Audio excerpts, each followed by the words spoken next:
Hello and welcome to the HGC Open Division. Phase 2, day number 5, day 2 of this week. We're going into the third place match of FemmeFerocity versus Firm Handshake. With me again, I have InanimateJ. Welcome back. How you doing today, bud? I'm good. A little bit cooler today, so I'm not sweating as badly yet, but the night is still young. Plenty of time for my room to overheat here. And, okay, let's just back that up. It's time enough for this match to get really, really hype and overheat everything for me. But that being said, we're off to a good start. It's good to hear, bud. So we have an exciting third place match. Both these teams are newcomers to the top 4. Unfortunately, losing out.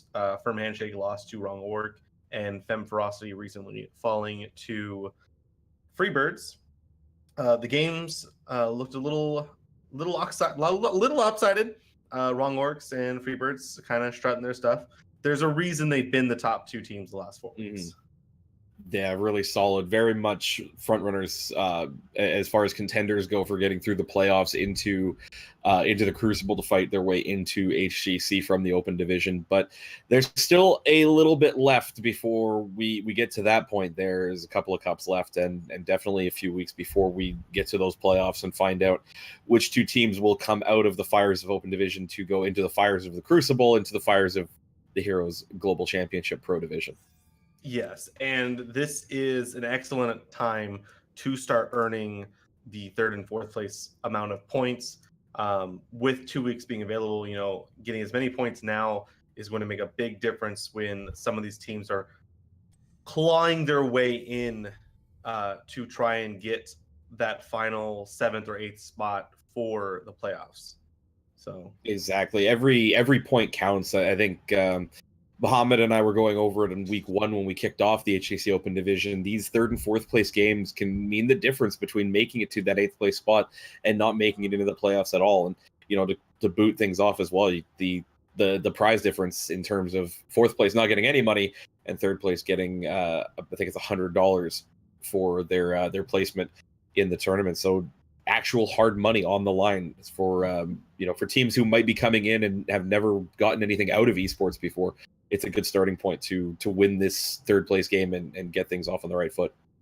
So I've never won any money playing competitively in 5v5s, but I have won some Amazon gift cards in 2v2s, courtesy of the Lords of the Storm community. So, I mean, I don't want to say I'm a big deal, but I'm a big deal. But no, seriously. The only competitive gaming I have ever won is a Rocket League tournament called the Rocket League Beer League. It was like 8 teams, and I had to play a South American team on South American servers and had to come away with the win on that one. But that is another story for another day. Map bans and picks have come in here. FemmeFerocity banning Sky Temple. Firm Handshake banning Infernal Shrines, and FemmeFerocity will take us to Volskaya Foundry to open things off here. A map that you and I saw on game 3 of 2 of our matches last night on day 1 with some interesting compositions coming out of the woodwork, I think, from a lot of the teams that we saw when they went to the realm of the Triglav Protector. Yeah, and this kind of speaks into the type of gameplay that we've already seen from FemmeFerocity. Maori is playing a lot of Kael'thas. Now, I almost said Kel'Thuzad, and it's going to happen, especially if he plays that hero. And we just saw him play Azmodan as well. Both heroes can be very effective on this map that has a lot of point control, where their abilities are set up to hit units that are forced to kind of have to stay on point. You choose to either take the damage or walk out of it, which can be detrimental when point control is what this map is about. I think the one interesting thing that we're going to have to look for, though, is like we saw yesterday with some of the Azmodan compositions that we were seeing, they need effective follow-up, and they need to be able to play around the compositions that the other team are drafting. We saw Genji being the support assassin to go along with that poke from Azmodan, but in a lot of cases, they were playing Genji into a very CC-heavy composition and really couldn't get those finishing blows, get those resets, and really find that pick to turn teamfights in their favor. So we'll have to see if the draft is supporting of that style of play, because it just doesn't seem to be working as effectively as a lot of players want it to be. Yeah, and I think we saw it in game number 2, I want to say, of Necrodancers versus Psystorm, the Chromie pick. Been a very popular pick ban these days, especially with the 3 bans. It's very easy to take her off the map because of how difficult sometimes it can be to deal with that kind of long range burst damage that comes out of those poke mages. But actually, we've been seeing the teams do an excellent job of playing around those types of heroes. So the meta kind of bouncing around right now. We're in kind of a weird spot with the current patch, the Raynor rework, with the Azmodan rework being so prevalent. This actually being on the live patch, so this is post nerf Raynor rework. He's still very strong. We saw some really good stuff out of him from Necrodancers last night, but at the same time, this is the nerf damage. It didn't seem to be affecting the Raynor play that we saw last night, as we saw a number of times where Jimmy brought the pepper, gave him the pepper with the helping of salt on the side as well. But more interestingly, I think you and I both saw a really big fall off in Malfurion as a healer pick.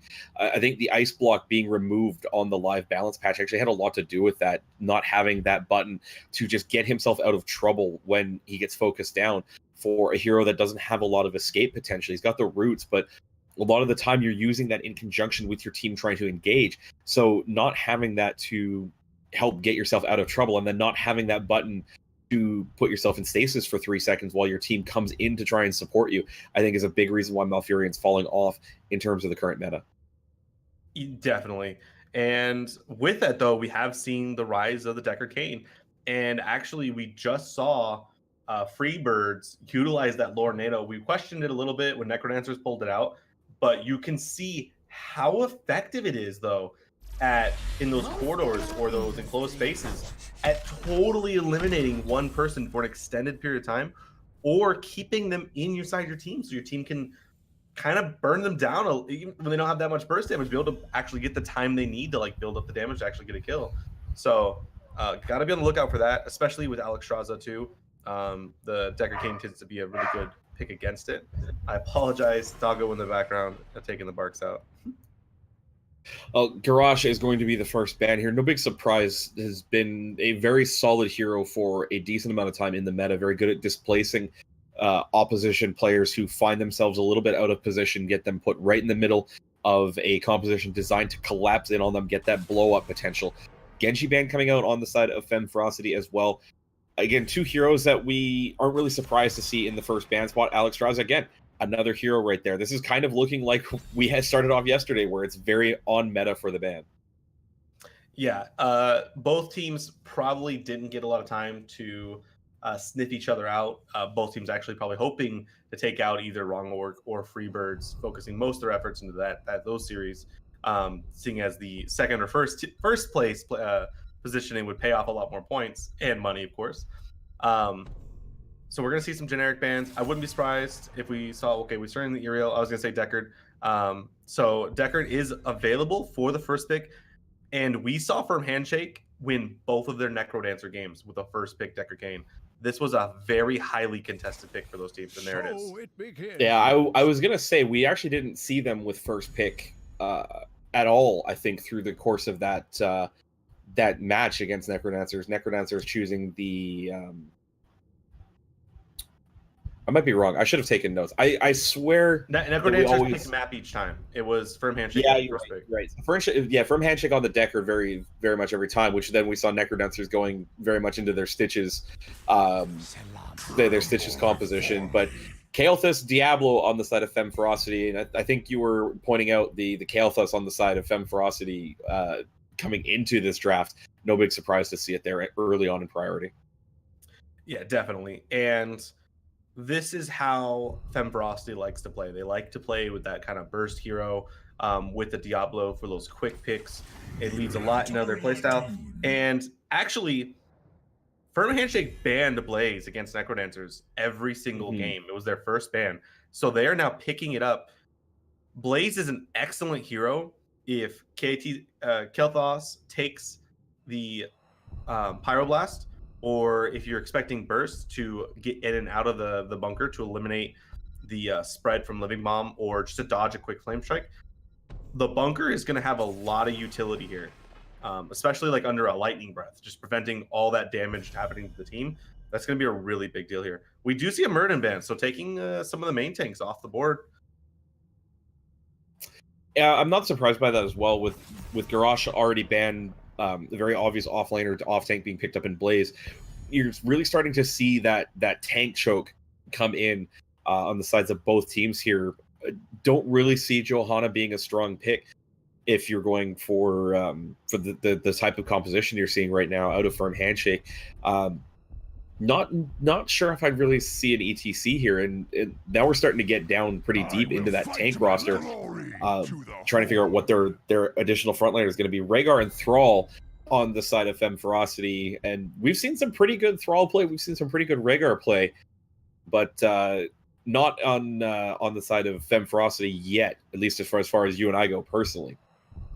Yeah, and not really too familiar with their players or their playstyle. Haven't been able to really catch their games just yet too much on the live channels. Johanna makes a lot of sense here. Very strong hero, and the Maiev actually a little interesting. Most likely going to be a purification salvo game with the slows that both Johanna, Blaze, and Deckard provide. But at the same time, I would love to see a Planet Cracker Cage of the Wardens. I serve. Ooh, Zeratul. And more interesting too, the solo Diablo as a tank. I'm of two minds generally when it comes to Diablo. Yes, you can get that health pool scaled up with Black Soulstone, but you are playing now into a very heavy CC comp again. You've got Deckard, you've got Blaze, you've got Johanna, you've got Maiev.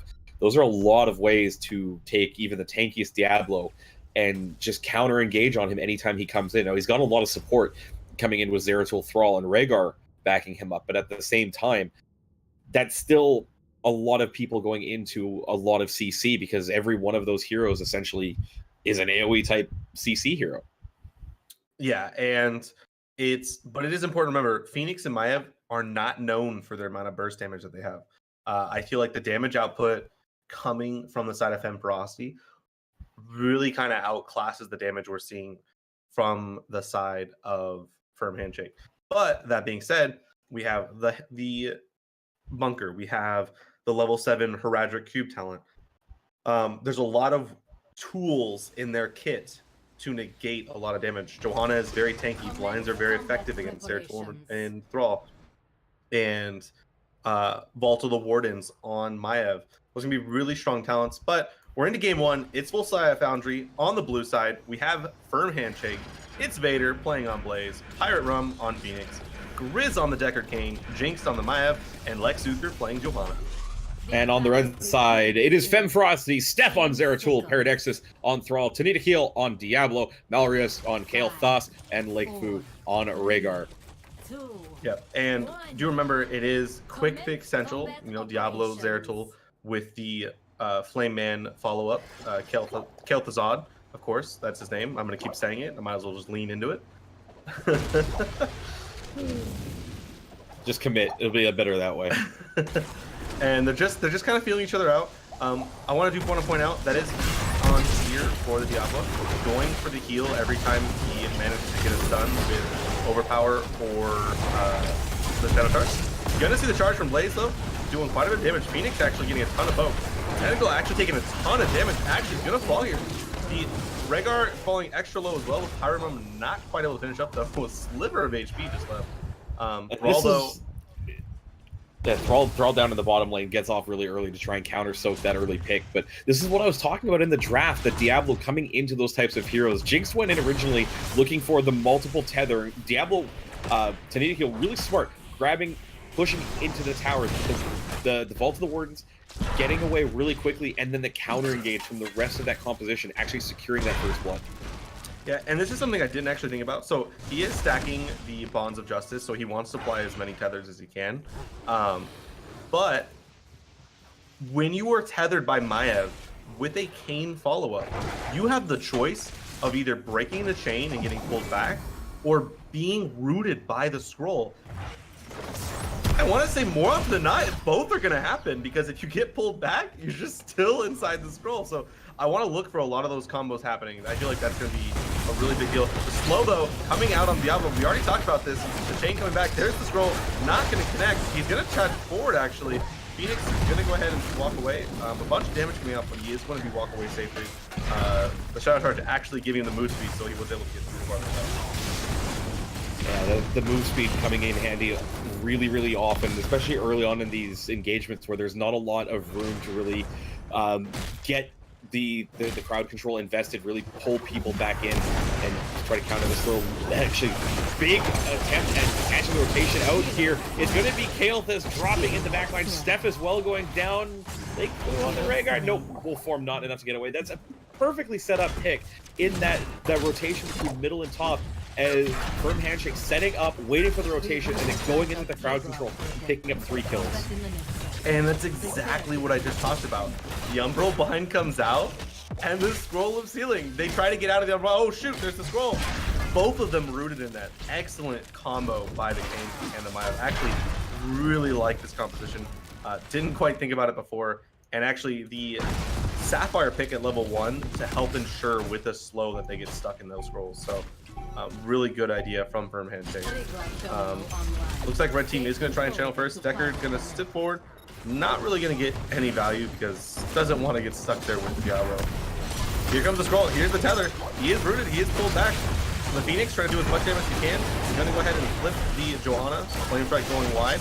Zeratul actually on the Byram. Pyro taking a ton of damage. Very low. Steph actually going to go ahead and step across. Not going to finish him off. The Diablo, though, sitting on very low HP. Yeah, Tanakiel really heavily invested in this fight, but Diablo really does get tanky as you get the souls stacked up inside that Black Soulstone. Turret is down here as the members of Firm Handshake trying to contest this, just pushing FemmeFerocity back up the point, but they're maintaining at least enough control here to keep their percentage ticking up, although they're eventually going to have to give this one up as the 7 talents here just a little bit too much of an advantage to keep them on this point for too much longer. Yeah, and I'm actually looking at the Blaze talent. He went Crossfire, which means anytime he hits people with both of his fire streams, or flame streams, sorry, he gets an extra bit of damage to crit. Pyrom actually taking a ton of damage to the top lane. Steph actually falling very close as well. The Mayav trying to go in and find him, not quite able to follow up though. Gonna have to back off, but this is channeling in the favor of Firm Handshake, but it is a 4v5 right now.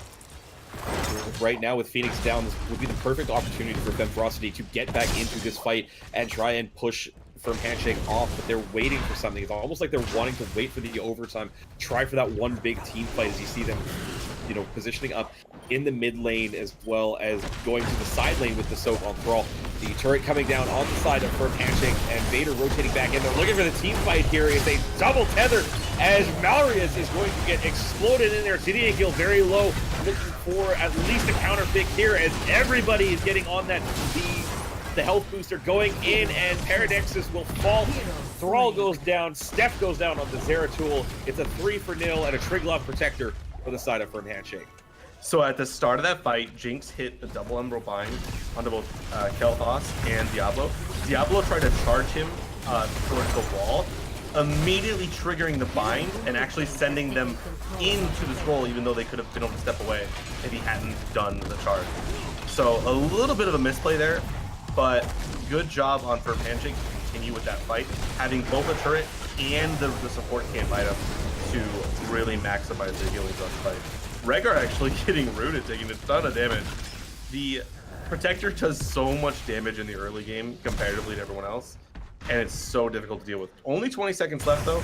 They really want to try and see if they can't get this entire top wall and that healing fountain if possible. Really good on that user beam. Sorry, Paradex is actually in trouble. She was in rotation at the bottom lane. 2 mid got caught by both Vader and Pirate Rum, and that's 10 now on the side of Firm Handshake as well. They press this advantage with the Triglav Protector, get at least some front wall structure damage in a couple of spots. Now Jinx and Lex Luthor have to get out of here as the Triglav Protector goes down.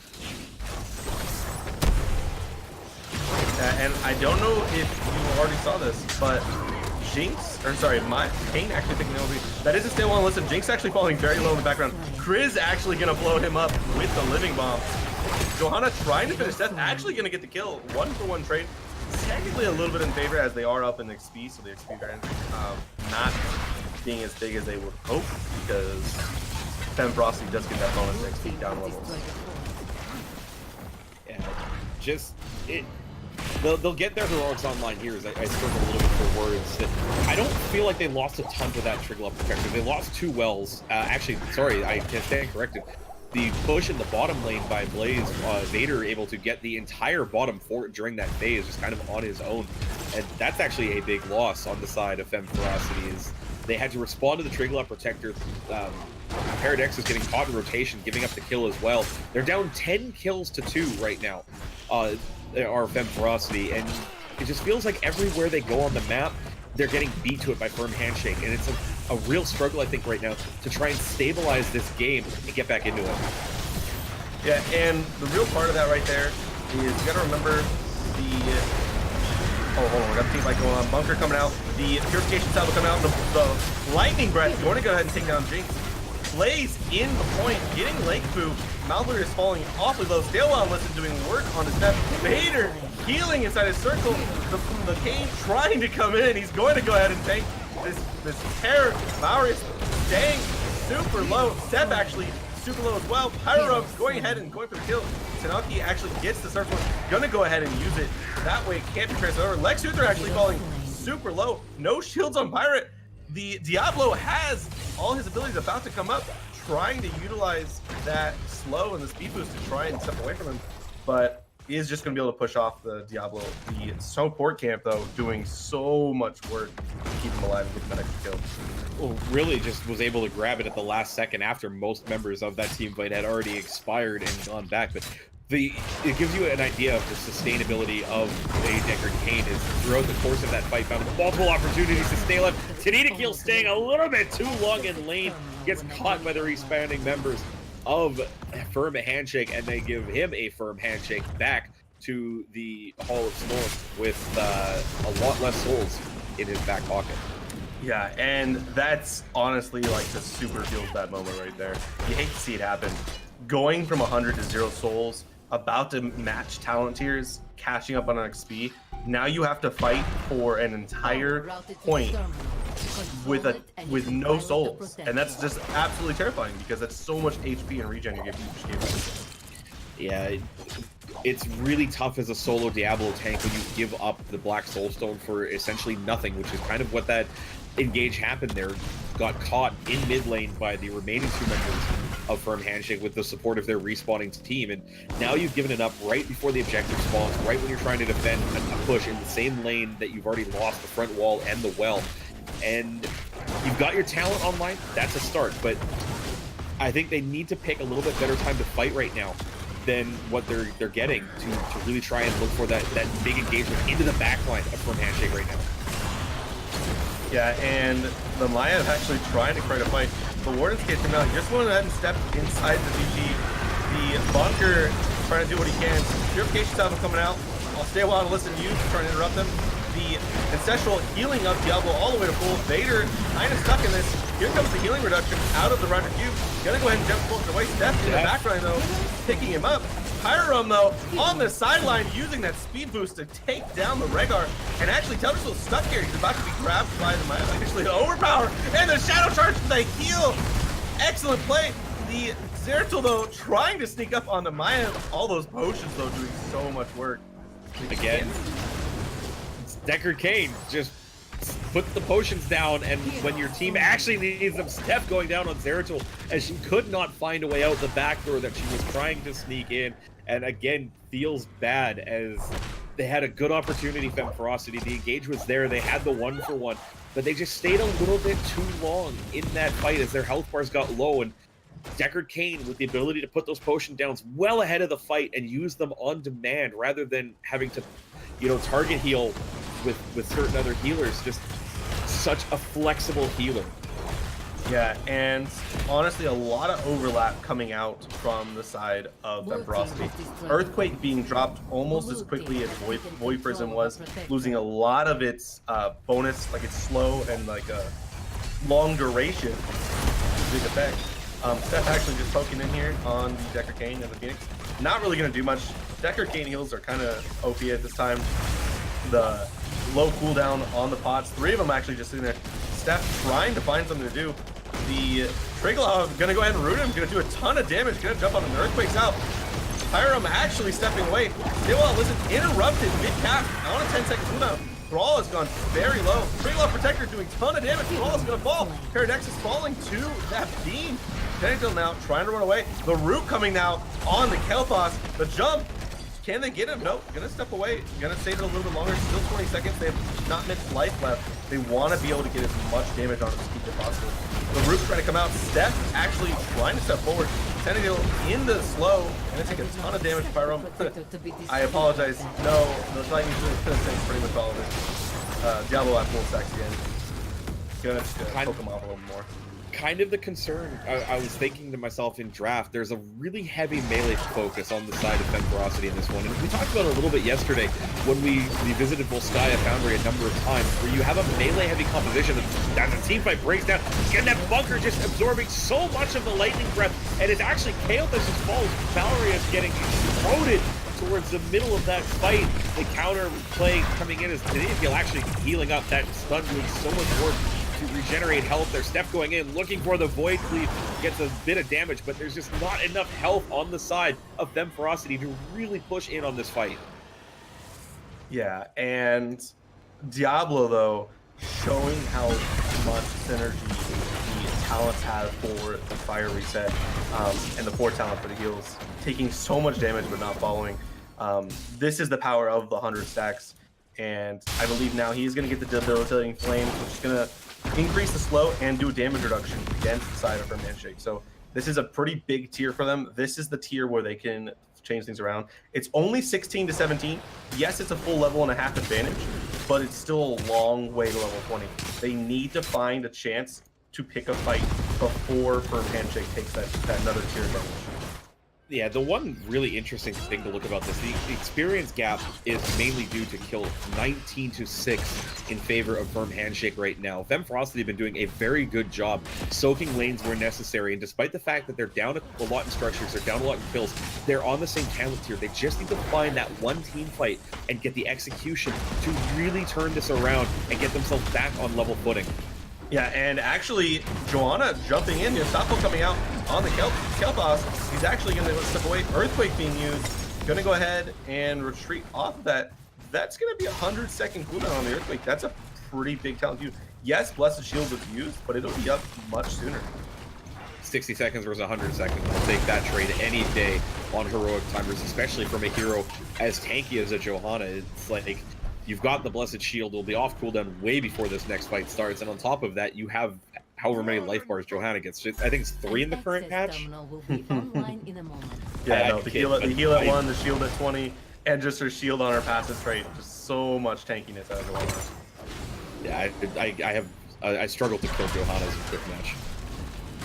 And looks like we're going to see the 5-man stack from FemmeFerocity. They're actually going to try and peek down bottom. Jinx actually kind of far out.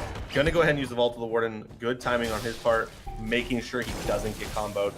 Just going to step away. It's time, hero. Control the turn. Interesting, we're not seeing Firm Handshake run down to the bottom lane right away. 50 seconds still on that support game. It kind of looks like they're going to take this mid fort and then maybe threaten top keep. No, trying to get that level 90. Yeah, they're getting 20. They got a free fort. They're getting a free keep wall, and that will put them at 20. There it is, right there. Now they don't even. Actually, you know what? They might just swag in, look for the keep. Yep, they're gonna swag in and threaten for the keep.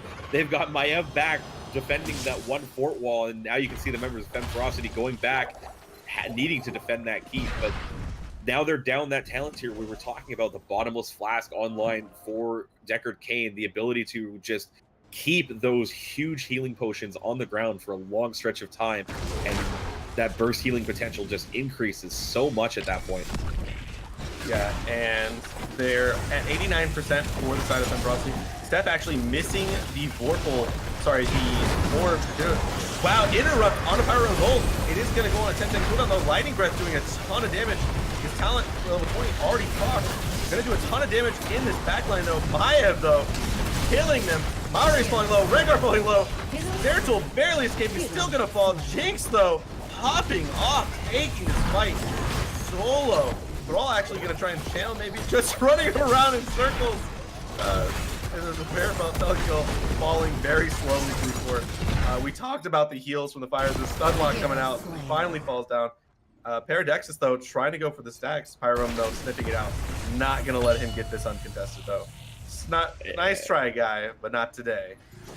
FemmeFerocity were trying to set up in such a way that they could find maybe one member of Firm Handshake moving in. They knew the fight was coming as soon as they pulled back from that mid-fort, but they just never really got the setup. Firm Handshake did a great job sniffing out the Thrall in the bush as well as the Zeratul on the conveyor belts between mid and bottom, and just interrupted every attempt that FemmeFerocity made to try and flank them in rotation. They get the team fight, they get a massive flank on the side of Jinx on the Maiev, get the triple kill, and now it should be smooth sailing to the bottom keep for sure, and maybe even a core fall. Yeah, and Bottomless Flask is so important because essentially gives him a free flask every 6 seconds when his cooldown is 3 seconds. That is a huge deal, and in that fight we saw it so many times. It would proc, and Jinx would slip out, grab one that's already laid down, and just a really good team fight. And we talked about those level 20s, they're so impactful. Really good job on them to close that up. Gonna go ahead and wait for this bottom protector though to try and push any forward. Not sure if they're just gonna run it mid or take down the bottom keep and play it a little slower. I'd say with them trying to push the fort or the keep wall in here, the idea that they're going to run it down to the bottom is probably right on there. But Johanna's a little bit late here. An opportunity. Pirate Rum gets caught by a ton of CC, but look at the amount of healing done by the bottomless flask. Big stay while listen, grabbing every member of FemmeFerocity in the bunker, taking off a lot of the rest of the damage. Void Prison on top is actually going to keep 2 members and the Trigger Protector locked inside. Jinx really low, but Lightning Breath just doesn't have the range to find that damage. Step in the back, but she's trying to find something, but those bottomless flasks doing all the work. Steph finally falling as the Trigglove Protector's Photon Cannon does the work, and now they're going to go for the core call. And they almost managed to take that fight so long that they would get level 20. The Protector actually going to be with the Phoenix and the Blades, just going to hurt us core, taking down the shield ASAP. The rest of the members of Firm Handshake sitting in the back, getting the wave there, letting these bottom blasts heal up. Wow, Tenedoki actually going in, finishing off the Mount Maiev. Solo's 57% left on the core though. The Protector still has 5% speed. They're gonna come out. It's gonna do a ton of damage. Pirate though has a very little amount of health. Shields dropping very quickly. 9%, 8%, 2%. GG. Firm Handshake taking game 1 in this best of 3. This was a really solid execution on the side of Firm Handshake. I like their composition, but we've seen a lot of really good compositions out of them because you and I were following them on our side of the bracket yesterday. I felt like in the draft, the main issue of FemmeFerocity's composition was that they really needed to find the ability, I think, to get that blow-up potential on a critical hero, like a Maiev, like a Deckard Cain early on in the fight. And as Deckard Cain scaled up in ability power throughout every talent tier in the course of that match, it became harder and harder to isolate and kill a single hero in a given team fight. Yeah, and Deckard is with the 4 talent, the bottomless flask, and you can see it if you're watching the replay on the stream. Jinx just ran around away from Steph, collecting the pots from 10% HP to full practically, just barely staying alive. Steph, unfortunately, not able to do enough damage to pick up that kill. But just such good gameplay out of Firm Handshake. And we saw it last night. A lot of control out of the team. They like to team fight. They're not afraid of it. And they do a good job when they're able to take the fights, the ones that they want.